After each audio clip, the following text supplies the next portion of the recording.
অনেক সময় দেখবেন অনেক মানুষ অনেকজনকে ছোট করে কথা বলে। অনেক মানুষ দেখবেন কথায় বার্তায় কাজে আকার ইঙ্গিতে অনেকজনকে ছোট করে কথা বলে। আমরা মনে করি উনি ওনাকে অপমান করছে।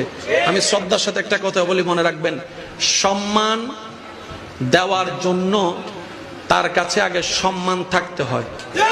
যার কাছে সম্মান নাই সে সম্মান দিতে জানবে না। যার কাছে সম্মান দেওয়ার মতো সুন্দর একটা মন নাই সে কখনো সম্মান দিতে জানবে না।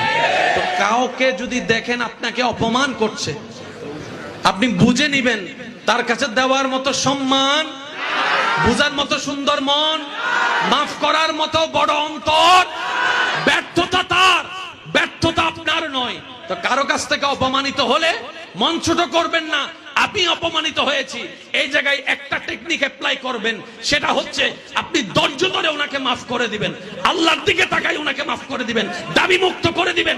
আপনার রব এটা দেখে খুশি হয়ে আপনাকে আরো 1000 গুণের ইজ্জতের মালা পরিয়ে দিবে। ওয়াতু ইজ্জু মান তাশা। চিৎকার দিয়ে বলেন সুবহান।